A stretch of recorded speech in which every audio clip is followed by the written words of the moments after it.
En attendant sa promulgation par le chef de l'État, le projet de loi défendu par le ministre délégué à la présidence chargé de la défense Joseph Betty Assomon le 29 juin 2023 et qui porte sur la ratification par le chef de l'État de l'accord de défense et de sécurité signé en 2022 à Alger entre le Cameroun et l'Algérie est donc passé devant les sénateurs.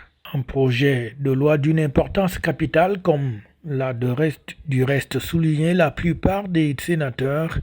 Il lie désormais le Cameroun à l'Algérie en matière de formation, d'équipement militaire et de renseignement, mais surtout aussi d'échange d'informations dans la lutte contre le terrorisme.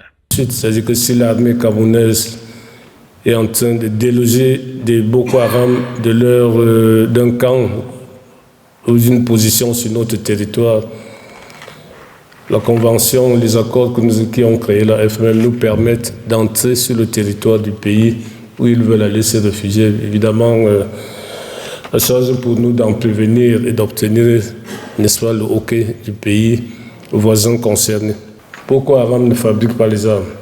Boko Haram ne fabrique pas les munitions.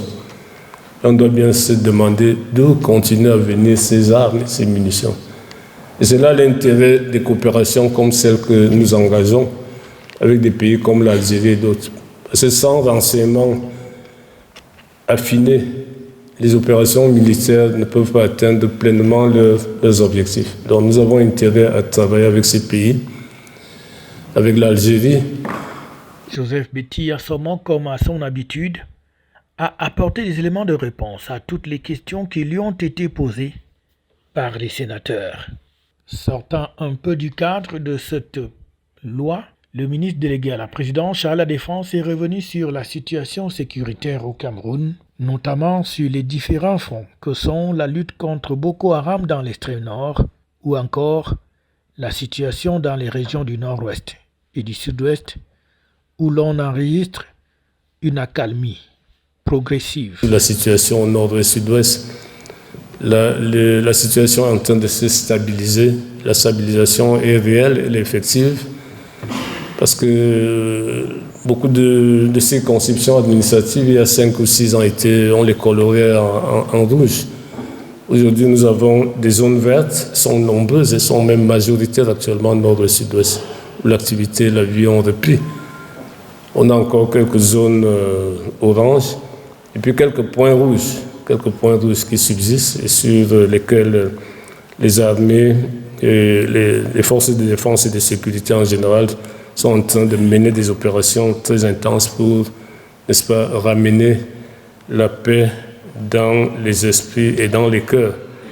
Donc, je dois dire aussi qu'il y a la collaboration des populations que nous saluons et que nous apprécions fortement. Et depuis 6 mois environ, que ce soit dans l'extrême nord, que ce soit dans le nord-ouest et le sud-ouest, nous avons de plus en plus de redditions des anciens Boko Haram qui se rendent, des anciens séparatistes qui se rendent. Et ça, c'est de bon augure. Après donc les formalités d'usage, le projet de loi est passé comme une lettre à la poste devant la Chambre haute du Parlement camerounais. FH News, votre télévision.